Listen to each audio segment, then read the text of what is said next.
All right.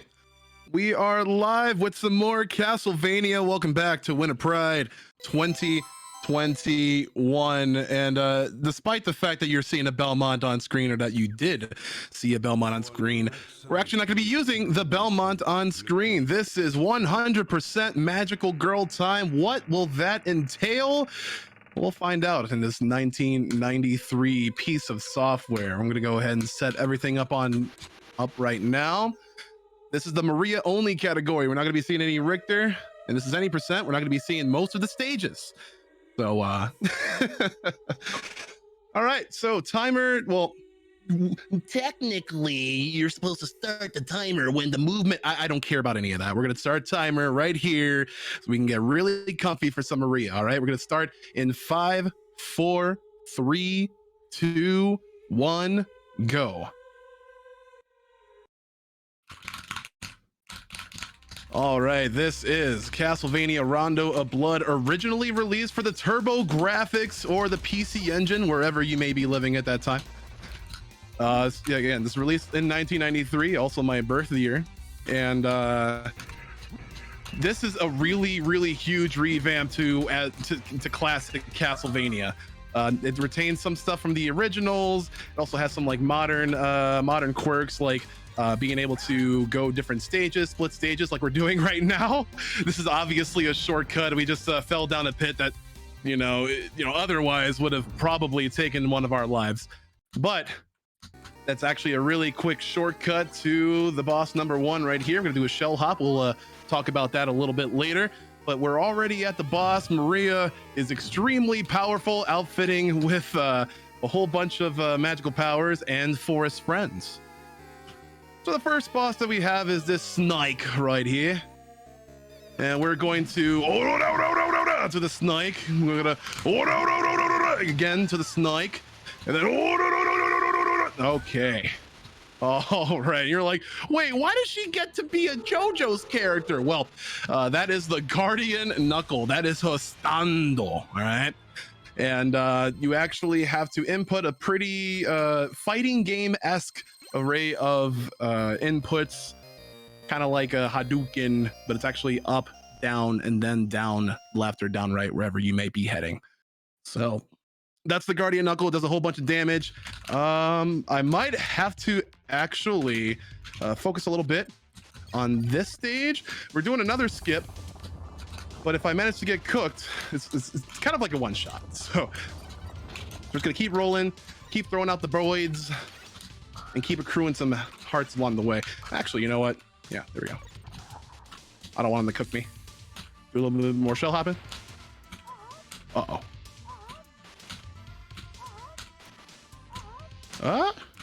There we go. Art thou prepared?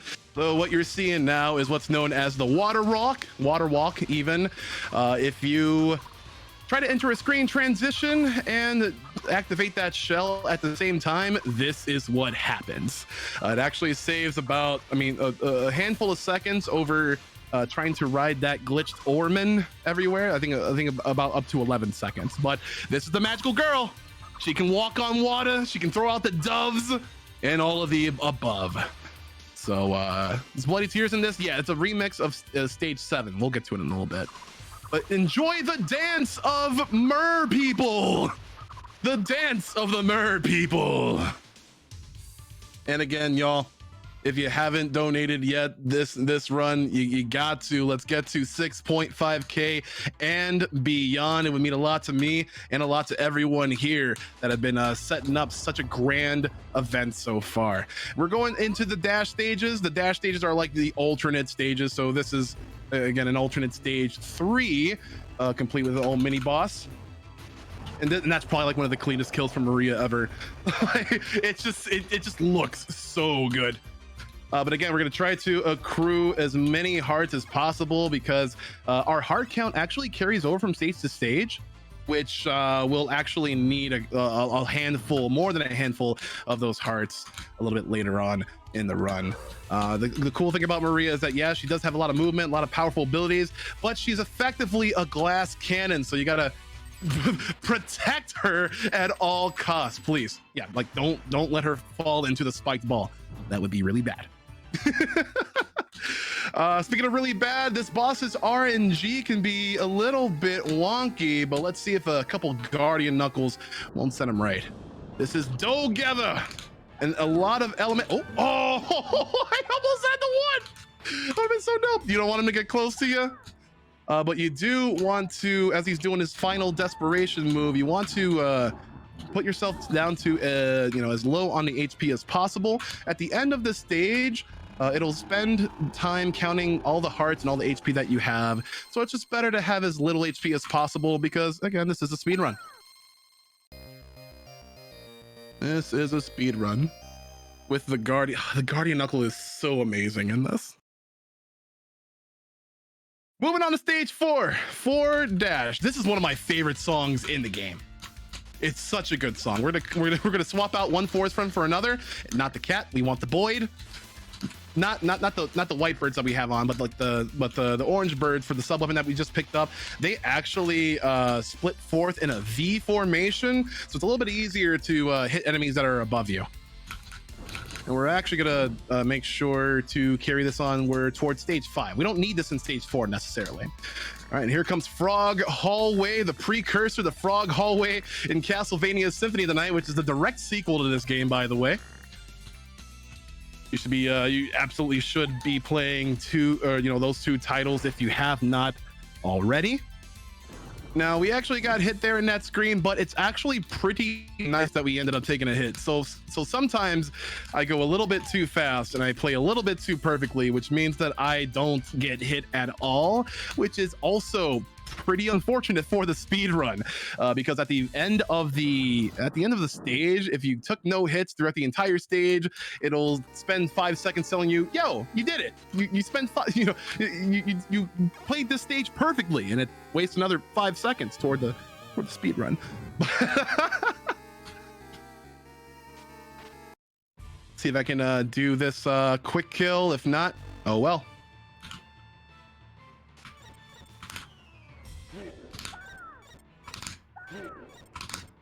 Excellent. So when the Dolahan tosses his head up and he dies instantly. His desperation move actually is the head toss. So if you beat him in any other form or any other phase, he'll end up doing that, wasting a little bit more time. But this magical girl is just absolutely tearing right through it, just as Maria Renard should. Maria Renard is actually a close distant, a distant relative of the Belmonts. All right, and a descendant of the Belnades family. So that's why she can like wield these whimsical effects and all that stuff. And we're just gonna keep on going, keep on accruing all of our hearts along the way. And one of the first pretty heavy on difficulty stages. And if you don't believe me because we've just been throwing out dubs left and right, well, you gotta wait until we get to death.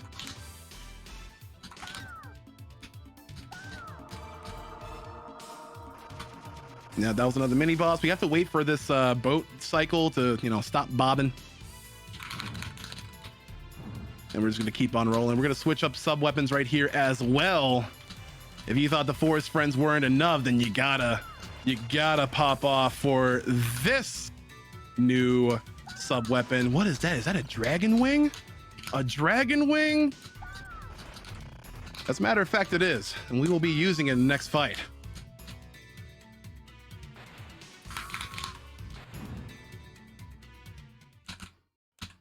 We're climbing up all the way here. I'm actually going to take a extra heart just to make sure that I'm good on hearts. Make sure the screen doesn't scroll, so I'm on this left side. And this is probably one of my favorite iterations of death ever. Uh-oh. But not when he does this. Oh god.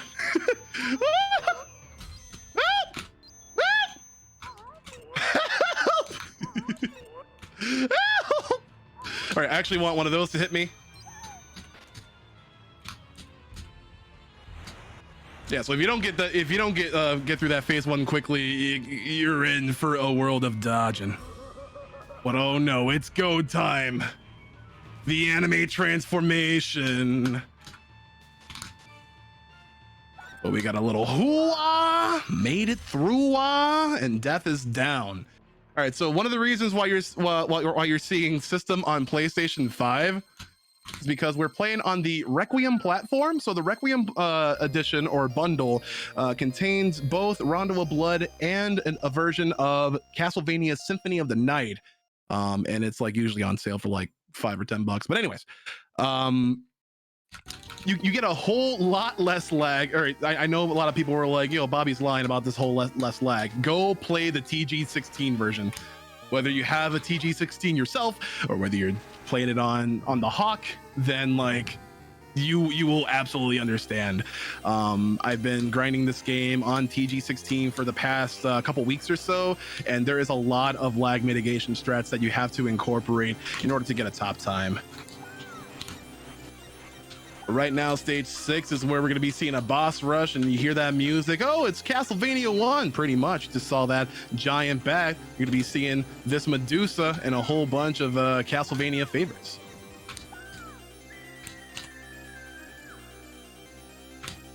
We're getting so close also to 6.5K and beyond. Keep those donations rolling, much like Maria was throughout this entire game.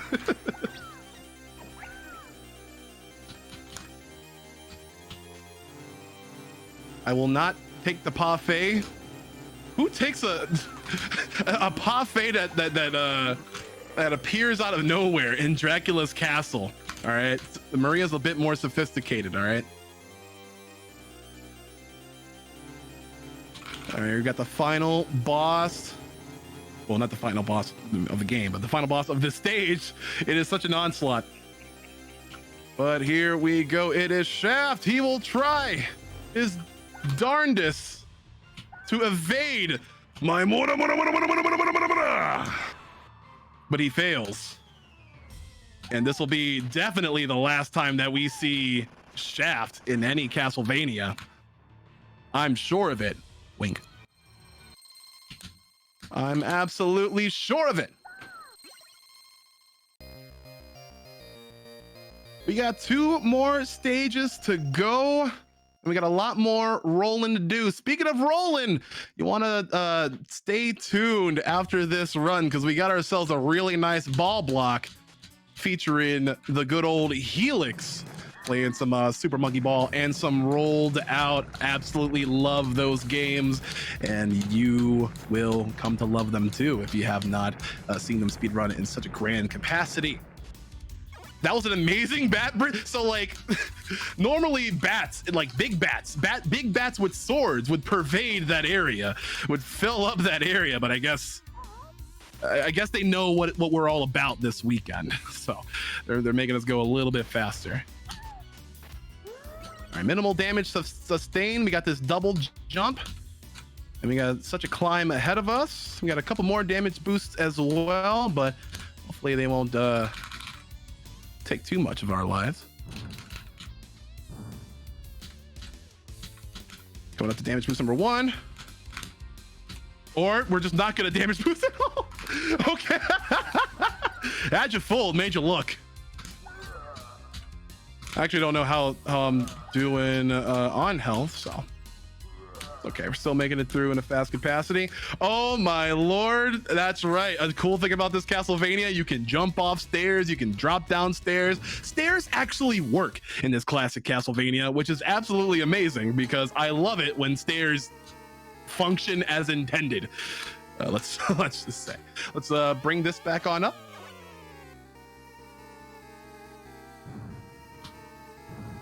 I wonder how we're gonna. Oh no, I know that cloak from anywhere. What did I just say? You're supposed to be gone. Oh well, let's try to do a little infinite here and there, and we're gonna wait to bait out an attack so he'll be in a right position for us to spam these birds. There we go. And I'm actually gonna let him do another attack just so that my HP reaches 1 HP so we can get through the end of this stage quicker. One final stage to go. Rondo of Blood Maria is just such an amazing, such a quick, such a cute category. And I really hope that you folks will be able to play this game as well. If you don't have a TurboGrafx 16 Mini, or if you don't have a PlayStation 4 or 5, you know how to get it. All right, final battle with Dracula. Gonna try for a 3 cycle here. All right, really good damage.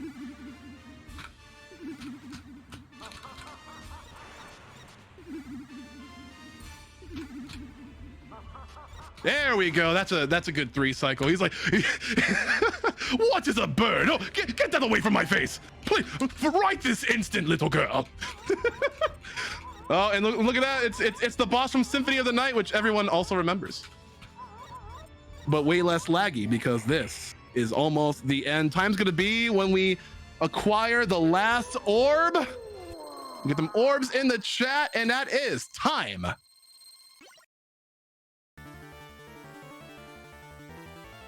That is how one 11-year-old magical girl set Dracula back 100 years. Well, I guess 3 years. Whatever canon you wish to follow. This has been absolutely amazing, absolutely incredible, but you even get Maria and the cat pouting at Dracula like, you're just such a meanie. If you stop being mean, people will stop hating you. Maybe that's a bit of a lesson for all of us to take, huh?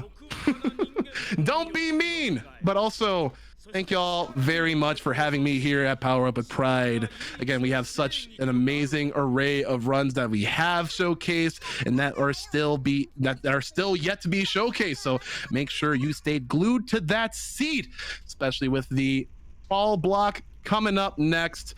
I have been the Blacktastic. You can always just call me Bobby. Keep donating to benefit that Trevor project, and we'll see you soon. I'll see you in chat. Have a good one. Take care. Thank you so much for that incredible run, Bobby. It's always those runs are always like amazing.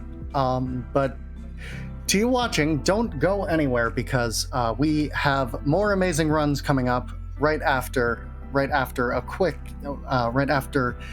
our quick little intermission. I will note that the bid war for the character in Super Monkey Ball, which is separated by $1.50, will be closing as soon as that run starts. So if you want to see Baby, or if you want to prevent someone else from taking Mimi away, because someone might do it at any second, get your donations in now. In the meantime, we do have 2 quick donations. We have one from Kira Rain for $60 that just says, "Let's go Flotsam." That is in reference to the rolled out bid war, which is now separated by a mere $5. So if you want to tilt that back the other way, you only have one more run to do it, and we have a $100 donation from Kantar. Thank you so much. No comment, but appreciated nonetheless.